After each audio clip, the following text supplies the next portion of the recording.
Friends, అమ్మాయి వచ్చింది friends. ఒక అమ్మాయి వచ్చి ఒక పత్రిక చూపించి మీకు ఆ వీడియో మీకు పోస్ట్ చేస్తా చూడండి. ఆమె అది ఎంతవరకు నిజమో అబద్ధమో మనకు దేవునికి తెలుసు. ఒక పత్రిక పట్టుకొని అయితే వచ్చింది, అందరు హెల్ప్ చేసిరని చెప్పేసి రిజిస్టర్ కూడా చూపించింది. మీకు ఆ వీడియో చూపిస్తాను, చూడండి.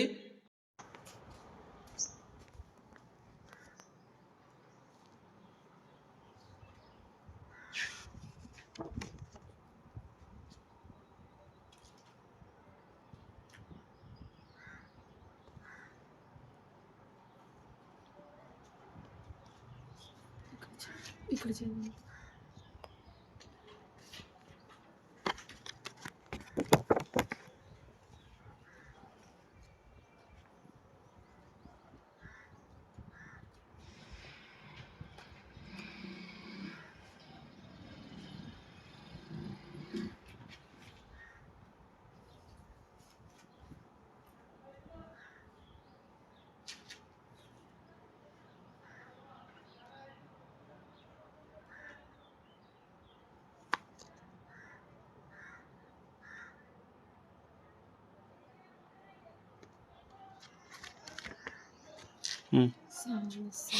దేని గురించి?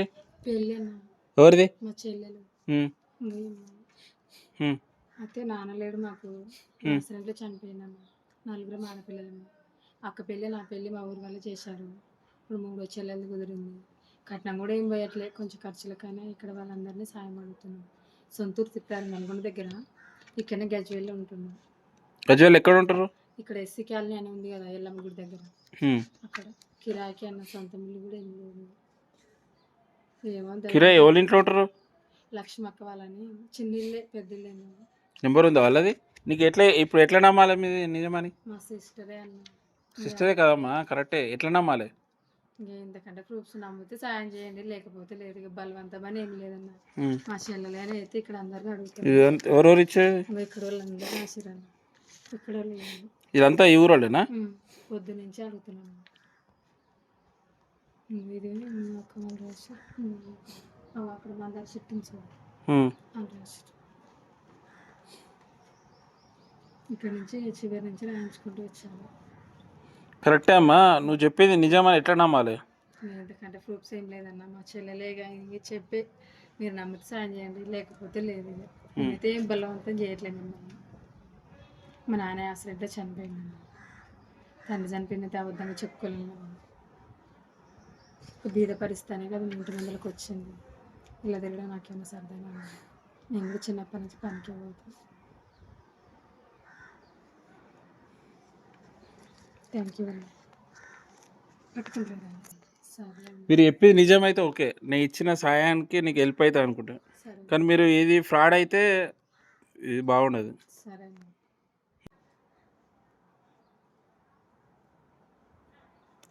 అంటే ఇట్లా ఎన్ని రోజుల నుంచి తిరుగుతారు? ఒక 2 రోజుల నుంచి రాపిస్తున్నా. ఎక్కడెక్కడ తిరుగుతారు? ఇక్కడనే పక్కన గ్రామాల వరకు రాపిస్తా. లాస్ట్ అయినా గజ్వేల్ వాళ్ళని సాయం. అంటే మీ ఫాదర్ ఇట్లా లేడా? లేడు, యాక్సిడెంట్లో చనిపోయి ఒక 5 సంవత్సరాలుగా వస్తుంది. మీ అమ్మ ఉందా? అమ్ముంది కానీ కళ్ళు కాదు. ముగ్గురు అక్కయ్యలు? నలుగురు. అంటే 2 పెళ్ళిళ్ళు మా ఊరిలో చేసారు, మా ఊళ్ళో తిప్పారని. అక్కది నాది, పిల్లలు మాకు 2కి. ఇంకా చెల్లెలు ఇప్పుడు కుదిరింది అనమాట. ఇంకా అందుకనే కట్నం కూడా ఏమీ లేదు. ఇంకొక ఉందా? హాస్టల్లో ఉండే చిన్న ఖర్చులకైనా రాపిస్తున్నాను. సరే, ఓకే.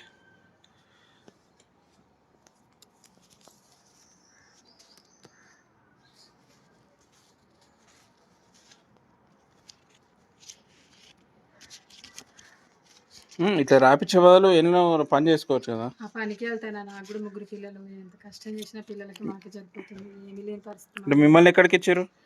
అక్కడనే మా ఊళ్ళోనే ముకుందాపురం పక్కన, తిప్పాల పక్కన. ఇక్కడనే మా ఆయన అందరూ వచ్చి ఇక్కడనే పని చేసుకుంటాం, ఇక్కడనే ఉంటాం అన్నమాట. ఇట్లా ఆడుకోవడం బెటర్ కాదు కదా, ఏదో ఒకటి పని చేసుకొని. పనికి వెళ్తాం కానీ ఇంకేం చేస్తాం, పరిస్థితి అటు వచ్చింది మాది. ఇంకా అందుకనే రాపివలసి వచ్చిందని. కరెక్టే. ఇప్పుడు ఇచ్చే పైసలు మంచిగా వాడుకుంటే ఏం కాదు. చాలా థ్యాంక్స్ అండి. అర్థం ఇచ్చే తక్కువ పైసలు అయినా కానీ మంచిగా వాడుకుంటే ఏం కాదు. మీరు ఇట్లా ఈ పేరు చెప్పి పత్రిక కొట్టించుకొని ఇట్లా చేస్తే మంచిది, మీకు మంచిది కాదు. సరే. సరే. చాలా థ్యాంక్ యూ. దేవుడి సలహా చూడండి. అయితే నేను కూడా చివరికి నేను నమ్మలేదు. కానీ అయినా ఇది నిజమైతే మనంతు సాయం ఒక రూ. 50 వాళ్ళకి హెల్ప్ అవుతుందని చెప్పేసి నేను కూడా ఒక రూ. 50 అయితే రాయడం అయితే జరిగింది. ఇది నిజమైతే మనశ్శాంతిగా మనం కూడా వెళ్ళిపోయినట్టు, అలా ఎవరైతే ఆడపిల్ల పెళ్ళి అవుతుందో వాళ్ళకి వెళ్ళిపోయినట్టు మనం భావిస్తాము. కానీ ఇది ఫ్రాడ్ అయితే ఇది మంచిది కాదు. నేను ఆల్రెడీ ఆమెకు చెప్పి కూడా నేను ఇచ్చిన, ఇది నిజమైతే బాగుంటుంది కానీ ఫ్రాడ్ అయితే చేస్తే ఇది మంచిది కాదని చెప్పి అయితే ఇచ్చాను. అసలు వీళ్ళు ఫ్రెండ్స్ ఈ వీడియో నాకు చూసేటోళ్ళకు నేను చెప్తున్నా, ఈ అమ్మాయి ఎక్కడన్నా తెలిసి ఉంటే కింద కామెంట్ చేయండి. ఈ నేను చేసిన సాయం, నేనని కాదు మా ఊర్లో చేసిన సాయము అది కరెక్టా కాదా తెలిసిపోతుంది. మంచికైతే ఓకే ఫ్రెండ్స్, ఫ్రాడ్ కాకుండా అయితే నేను కూడా దేవుని కోరుకుంటున్నాను. మంచికి సాయం చేసి మంచి ఒక రూపాయి ఇచ్చినా మంచిగా చేసిందే బెటర్ అని నేను కోరుకుంటున్నాను. Okay friends.